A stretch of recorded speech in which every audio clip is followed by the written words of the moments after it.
It was now a week on from when the last video left off. I'd gone over to help transfer the body from the chassis onto a new frame while the chassis was being worked on. And things had moved on quite a bit. Okay, so we've got the body off the chassis now. As you can see, it's sat on blocks of wood. The underside of the car body could be properly inspected now, and to be fair, it was in fairly good condition. Better than we expected, really. It had had a bit of a clean, but nothing else other than that.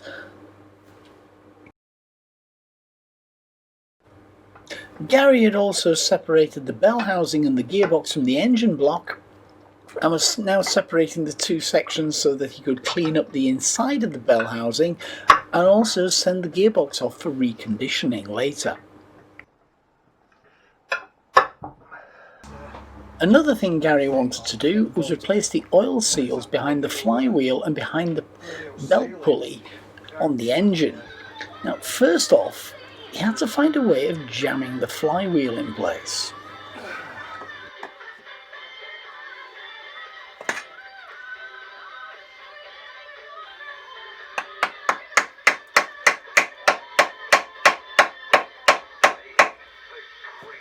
Right, what do you reckon?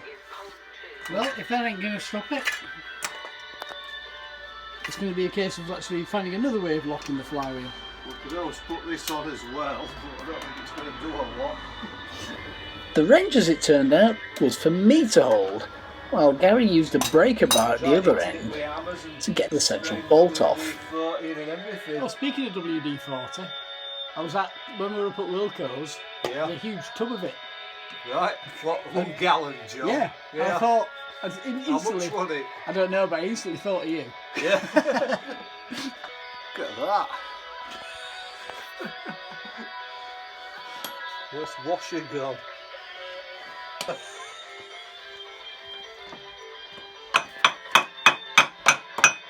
So what's happening?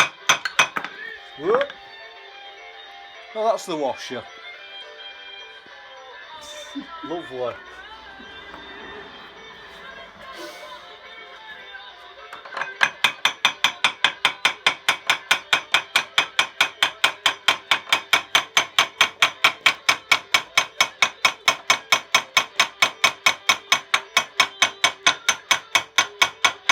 Come on, you little bugger.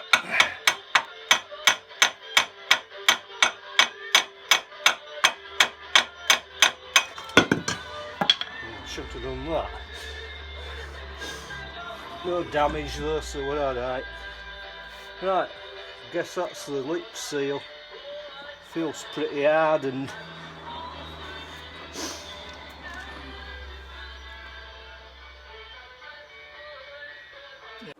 Like everything Gary takes off the car, the belt pulley was cleaned up and the timing marks were clearly visible.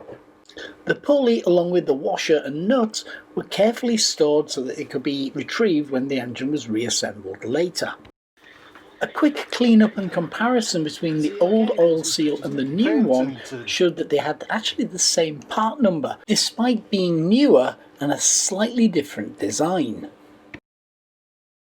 But once Gary's dad arrived, it was time to get the body off the chassis and onto the wooden frame that Gary had constructed to store it. This was going to be the fun part of the day.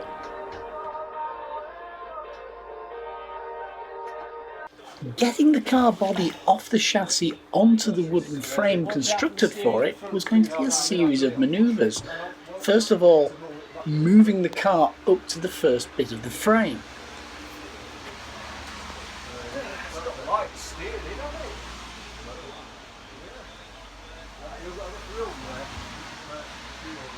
Oh, steering's gone again. What have you done, Matt? I did it. Well, I'm running out of wood. Are we alright there, Mac? Yeah, fine. You alright, Malcolm? I'm fine. Right, you look at wood. There. Yeah, that'll do. That's good. You can read. Once in place and everything was pretty much where it should be, then the next part of the operation could begin. Yeah, I know. Are you right? Yeah. 1, 2, 3, go! Right, now walk back a little bit. Once the car body was on the front frame, Gary and his dad had to lift the car while I pulled the chassis back out. Once the chassis was clear, I could then put the other part of the frame underneath the car and manoeuvred into position so that Gary and his dad could actually put the car body down.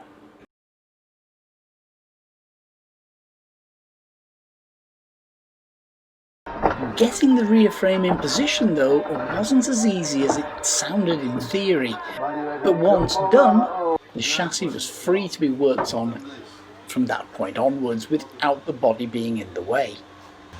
And with the body out the way, every little bit of corrosion could be seen, and every single part of the chassis that needed replacing could also be seen. Gary had also been busy during the week producing the first section of what would replace the rotted areas of the chassis. Another one, though, for the other side still had to be built.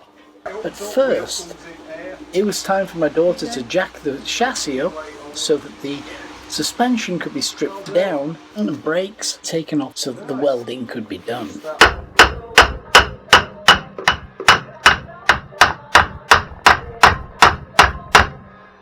While some bits were fairly easy, other bits were a bit more of a challenge. Yeah, you can't do it. Yeah, forgot you can't do it unless that locks off. Never mind. Hammer time! It don't want to shift, does it? No.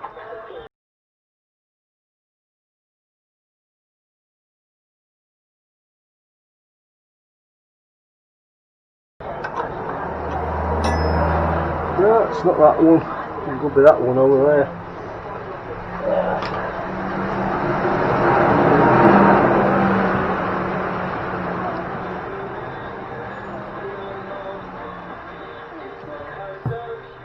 That. No, it's not that one either.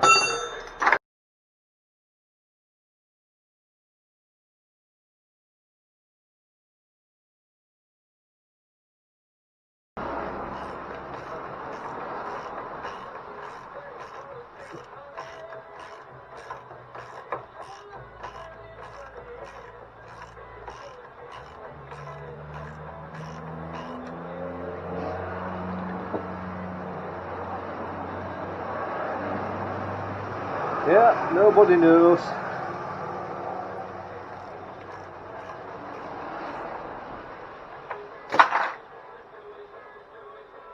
It went last time this thing came off. The wheel hub and trunnion wasn't going to come off easily. In fact, the bolt seemed to be rather well put in, which was unusual for a part off an old Spitfire. It's only a stubborn last little bit. Yeah. Let's just have a look and see what grease is like in there. Just start curing it. Oh, I can't turn it off. Bugger. I can't get it off. You got grease in for that, haven't Yeah, but I doubt they'll put any in for it. It's even feels tight. Then it was on to taking the suspension off. Fairly easy to work on though. Triumph parts. Provided they've been looked after. Yeah, that's half the problem though, isn't it? Yeah. In theory, it should be really good. It's just they're just poorly engineered and went for cheapness. I mean, them drop links that snap in half just above trunnions. If they'd have beefed them up a bit, Yeah, would have been alright. yeah, they'd have been alright probably. If they made them about 1.5 times thicker, well, just even use ball joints top and bottom, they wouldn't have had any problems at all. You know, one poor sod going down M1 motorway at about 70 mile an hour in his Triumph Herald. Trunnion snapped. Yeah, old story from Triumph Club. So when it stops rolling over. Yeah, it could have been serious, couldn't it? It wouldn't be on these roads nowadays.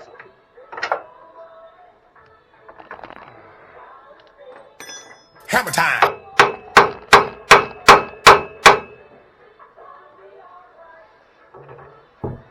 With the suspension taken off on the other side, it was now time to remove the steering rack. They're not wanting to come. No, the thread's right up against the chassis rail. So you got to like undo him and lift him up as As he going.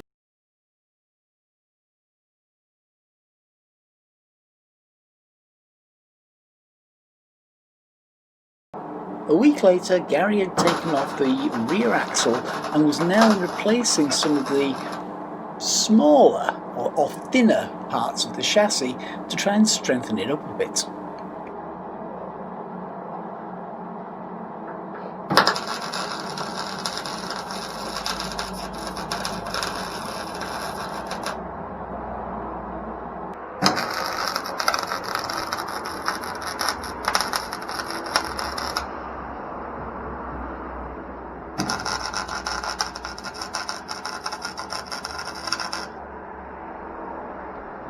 He'd already added in a number of custom cut plates, all measured and welded in to strengthen specific areas of the chassis.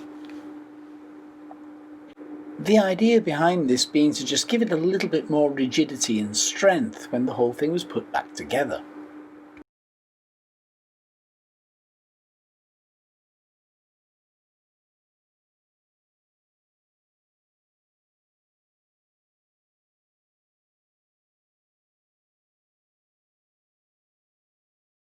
But the main thing for today was replacing the badly corroded areas at the sides. But once the original parts had been cut out, the corrosion was actually worse than originally thought. And it was pretty bad then. The replacement parts had been fabricated and were now ready to clamp in place. But first, the last of the old parts had to be removed.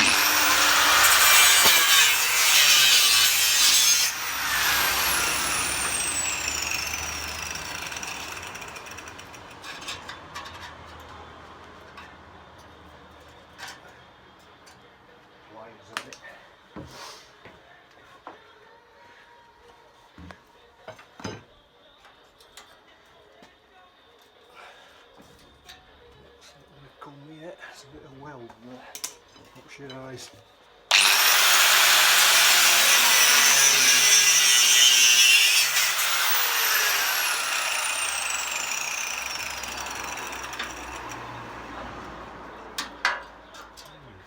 Nice.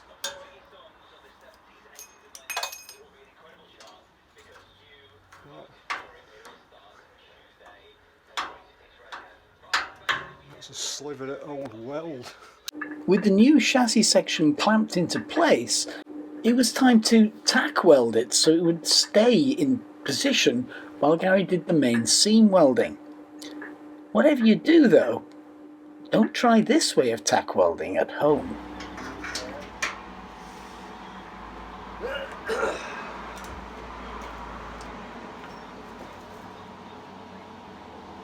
Definitely not a welder.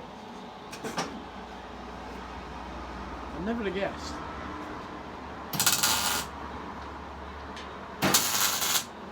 Remember kids, always wear a mask when welding.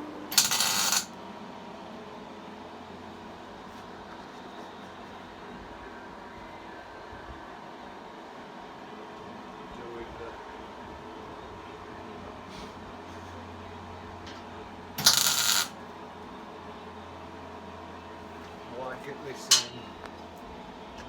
right, does that look flush? Fairly, yeah.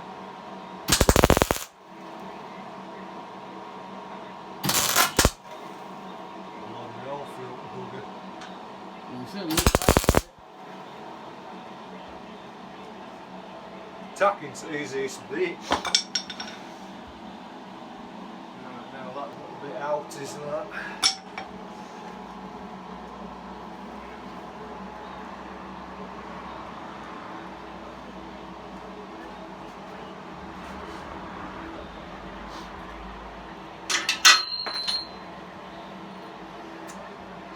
caught an old weld.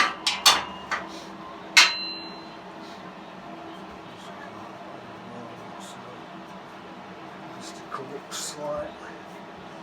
Big hammer. Stop. Hammer time.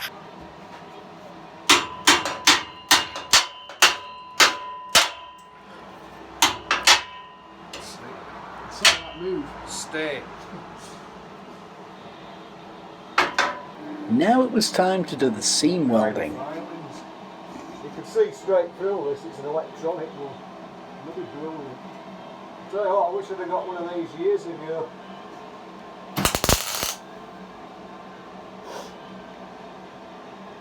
Right, you have to bend that one up now. To bend that up. It's definitely going.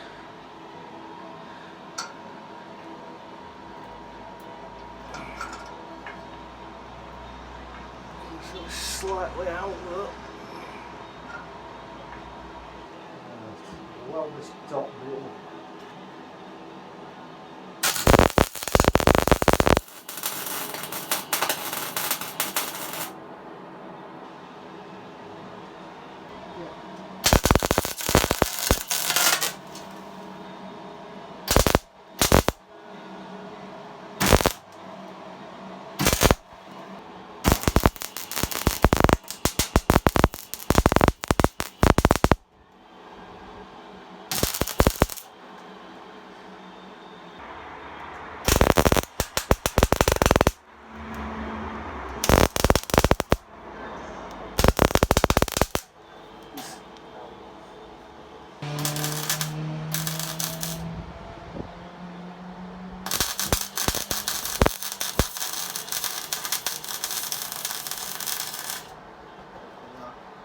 That's good.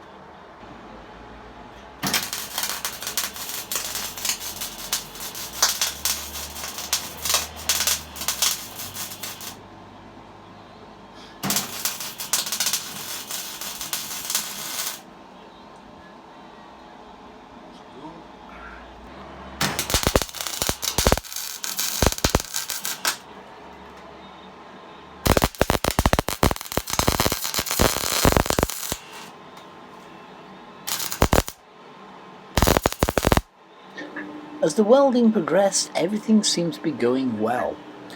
Everything was lining up nicely, and also the joins were turning out to be pretty good.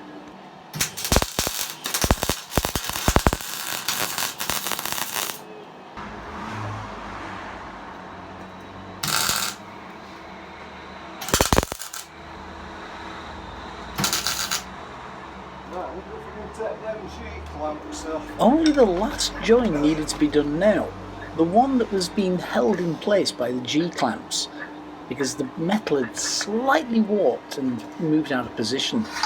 Would it now be in the right place to weld it properly? Thing, has it? Not yet.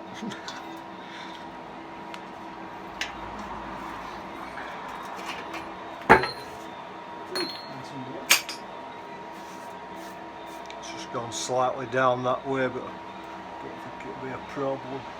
With a couple of small adjustments to make before turning the chassis over to work on the other side, what on earth could now go wrong?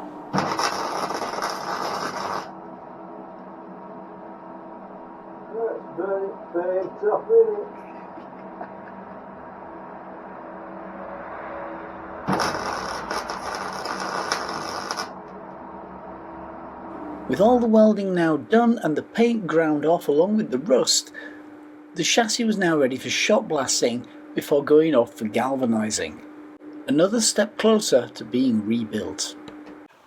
Don't forget to come back and visit us to see more of what's going on with this Marcos, and remember, some of these videos are exclusive to Patreon. We are available on YouTube, of course, and on Twitter, Facebook, and we have our website. All the links for that are down below and are in the general descriptions as well. Take care. See you soon.